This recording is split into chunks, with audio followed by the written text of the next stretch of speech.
लें जी, मौलाना फजलुर रहमान और एस्टेब्लिशमेंट के दरमियान ठन गई है। और कल तक जो बातें इमरान खान किया करते थे, अब वही बातें मौलाना फजलुर रहमान भी कर रहे हैं। मौलाना फजलुर रहमान और जनाब आसिम मुनीर के दरमियान लफ्जी गोलाबारी जो है उसने शिद्दत इख्तियार कर दी है, और इसी शिद्दत में एंट्री मारी है रिटायर्ड कैप्टन सफदर ने। और बजाय इसके कि कैप्टन सफदर जो थे वो मरियम नवाज की साइड पे होते, उन्होंने अपनी ही हुकूमत पर तनकीद के निश्तर चला दिए हैं और मौलाना फजलुर रहमान की हिमायत का ऐलान कर दिया। ये सारा वाक़या आखिर क्या है? आखिर आर्मी चीफ और मौलाना फजलुर रहमान के दरमियान क्या गुफ्तगू हुई, जिसके ऊपर मरियम नवाज की जो शोहर है उन्होंने क्या कहा? ये तमाम चीज़ें जानने से पहले मैं हूँ आपका होस्ट हमजा ताहिर, और आप देख रहे हैं मेरा YouTube चैनल स्ट्रेट टॉक। अगर आपने अभी तक हमारा YouTube चैनल सब्सक्राइब नहीं किया तो हमारे इस YouTube चैनल को सब्सक्राइब करें ताकि आने वाली लेटेस्ट न्यूज़ सबसे पहले आप लोगों तक। लेडी पाकिस्तान की बड़ी फौज के सरबराह जनरल आसिम मुनीर ने कहा है कि हम अपनी आईनी हदूद बखूबी जानते हैं और दूसरों से भी आइन की पासदारी मुकद्दम रखने की तवक्को रखते हैं। पाकिस्तान एयर फोर्स की पासिंग आउट परेड से खिताब करते हुए army chief general Syed Asim Munir का कहना था कि आइन और आर्टिकल 19 में आज़ादी इजहार राय की हदूद मुतय्यन की गई हैं।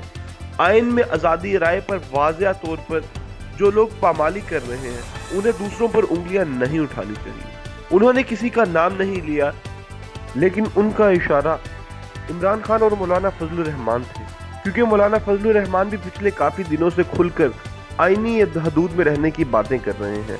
और जब ये सारी बातें हो रही थी तो मौलाना ने भी एक बयान दागा जिसमें उन्होंने कहा कि आप अपनी आईनी हदूद जानते हैं मगर तजावुज़ कई गुना ज़्यादा होता है।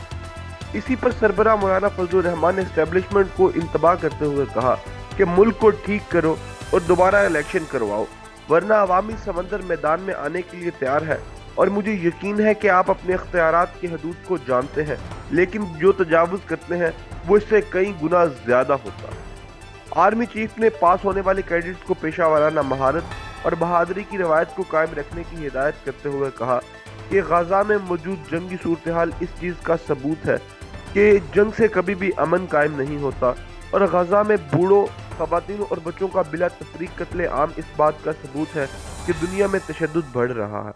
आर्मी चीफ आसिम मुनीर ने कहा कि इंडिया के ज़ेर इंतज़ाम कश्मीर पर बात करते हुए, जब इंडिया ने कश्मीर पर जबरी कब्जा कर रखा है तो इंसानी हकूक़ की पामाली के जो अलम बरदार हैं वो कहाँ हैं? और ये जो पामाली की जा रही है, ये सरेआम की जा रही है, दुनिया आखिर खामोश तमाशाई क्यों बनी है? इसी पर कैप्टन सफदर ने कहा कि हमने कभी कश्मीर को आज़ाद करवाना ही नहीं चाहा।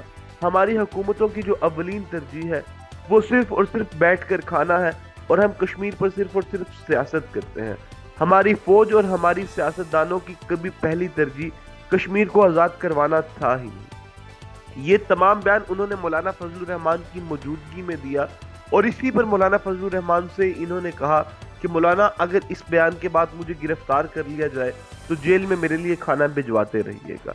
ये कुछ बयानात ऐसे हैं जो मायनी खेज हैं, यानी कि बजाय इसके कि सीएम पंजाब के जो शोहर हैं वो अपनी पार्टी पर बरस पड़े, बजाय इसके कि वो अपनी पार्टी का साथ देते और उनको डिफेंड करते। तो इससे चीज़ों का मालूम हो रहा है कि चीज़ें जो है वो काफ़ी हद तक उलझ चुकी हैं, और शायद नून लीग की अपनी सफ़ों में जो है वो इत्तेहाद कायम नहीं रहा, जो कि नून लीग के लिए एक बड़ी परेशान कुन सूरत हाल है। मौलाना फजलुर रहमान ने भी जलसा आम से खिताब करते हुए कहा कि यहाँ एस्टेब्लिशमेंट की नौकरी करना पड़ती है, तभी वफादार समझा जाएगा। आपकी हुकूमतों ने इदारों को कमज़ोर कर दिया है, जिसकी सज़ा अवाम भुगत रही है। हमें डिक्टेटर की तारीख मालूम है, जो साजिशों के तहत इक़्तिदार में आते हैं और फिर सारे का सारा इक़्तिदार तब्दील कर देते हैं। मौलाना फजलुर रहमान ने कहा कि अगर हमारी एस्टेब्लिशमेंट ये समझती है कि ये लोग थक जाएंगे तो ये इनकी भूल है। 2018 के बाद हमने धांधली के खिलाफ अपनी तहरीक चलाई, इस वक्त भी यही ख्याल था, मगर हमारे कारकुन ने इस जद्दोजहद को जारी रखा। मौलाना फजलुर रहमान ने कहा कि मुल्क में जमहूरी जद्दोजहद की कोई अहमियत नहीं, आपको एस्टेब्लिशमेंट का सहारा चाहिए, और इसके तहत इंतखाबात हुए हैं। फैसला एस्टेब्लिशमेंट करती है, जमहूरियत मर चुकी है और सिर्फ जमहूरियत का लफ्ज़ ही इस्तेमाल हो रहा है, मुल्क में जमहूरियत का मुकम्मल तौर पर खात्मा कर दिया गया है। इसी तरह मौलाना फजलुर रहमान ने कहा कि पाकिस्तान में खुद मुख्तार पाकिस्तान के लिए जंग लड़ रहे हैं। हमारी जद्दोजहद असम्बली और वजारतों तक नहीं, आज भी हमारा मुल्क ज़री होने के बावजूद गरीब भूख के मारे बिलक रहे हैं। मौलाना फजलुर रहमान ने कहा कि कादियानियों को किसी भी किस्म का अगर रिलीफ दिया गया तो इस पर शदीद एहतजाज होगा और सिंध के लोगों को अपने हकूक़ के तहफ़्फ़ुज़ के लिए खुद मैदान में आना होगा।